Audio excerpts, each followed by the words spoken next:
Hi viewers, welcome to our channel. இன்றைக்கி நம்ம சேனலில் இந்த மழை குளிருக்கு ஏற்ற மாதிரி சூடாக சாதத்தில் விட்டு கலந்துக்கிற மாதிரி சிம்பிளாக ஈஸியான ஒரு ரசம் தான் பண்ண போகிறோம். கொத்தமல்லி ரசம், கொத்தமல்லி இலையை அரைச்சி ரசம் வைக்க போகிறோம். சூப்பரான இந்த ரெசிபி எப்படி பண்ணுறதுன்னு பார்க்குறதுக்கு முன்னால் நம்ம சேனல் இன்னும் சப்ஸ்கிரைப் பண்ணலைன்னா கண்டிப்பாக சப்ஸ்கிரைப் பண்ணிடுங்க. கூடவே பக்கத்தில் இருக்கிற பெல் பட்டனையும் தட்டி விடுங்க. ஸோ நான் போடுற வீடியோ எல்லாமே உடனுக்குடனே நோட்டிஃபிகேஷனாக வந்துடும். வாங்க இந்த கொத்தமல்லி ரசம் எப்படி பண்ணுறதுன்னு பார்க்கலாம். முதல்ல இதுக்கு தேவையானதெல்லாம் பார்த்துக்கலாம். 2 தக்காளி எடுத்து கட் பண்ணி வச்சுருக்கேன். இது கூடவே கொஞ்சமாக புளி தண்ணி கரைச்சி வச்சுருக்கேன், கெட்டியாக கரைச்சி வச்சுருக்கேன். இது கூட 1 டீஸ்பூன் அளவு சீரகம், 1 டீஸ்பூன் அளவு மிளகு, கொஞ்சமாக இஞ்சி, ஒரே ஒரு காஞ்ச மிளகாய். இது கூட கொஞ்சம் ஃப்ரெஷ்ஷாக கொத்தமல்லி தழை. முதல்ல இதெல்லாம் மிக்சியில் அரைச்சிக்கலாம். தக்காளி எடுத்து முதல்ல மிக்சியில் சேர்த்துக்கலாம். அடுத்ததாக மிளகு, கூடவே எடுத்து வச்சிருக்கிற சீரகத்தையும் சேர்த்துக்கலாம்.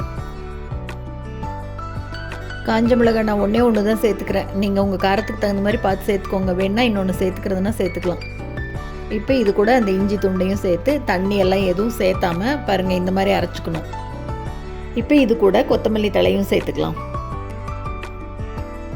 நல்லா ஃப்ரெஷ்ஷாக இருக்கிற கொத்தமல்லி தழையாக சேர்த்துட்டு அதையும் நல்லா இந்த மாதிரி அரைச்சிக்கலாம். இப்போ அரைச்சி வச்சதையெல்லாம் ஒரு பாத்திரத்துக்கு மாற்றிக்கலாம். இது கூட கரைச்சி வச்சுருக்கிற புளி தண்ணியை சேர்த்துக்கலாம்.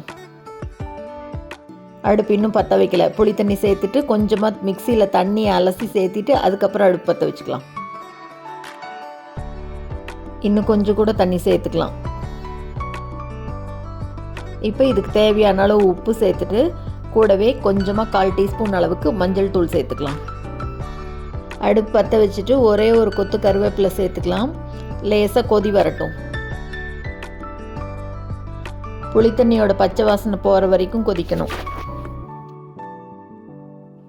நல்லா கொதி வந்துருச்சு பாருங்கள். இந்த அளவு கொதிச்சதுக்கப்புறமா இப்போ இது கூட பருப்பு தண்ணி எடுத்து வச்சுருக்கேன். ஒரே ஒரு கரண்டி துவரம்பருப்பை நல்லா வேக வச்சு தண்ணி எடுத்து வச்சுருக்கேன். அந்த தண்ணியை சேர்த்துக்கலாம்.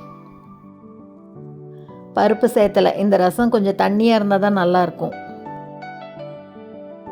பார்க்கவே எவ்வளோ கலர்ஃபுல்லாக அப்படி சூப்பராக இருக்குது பாருங்கள்.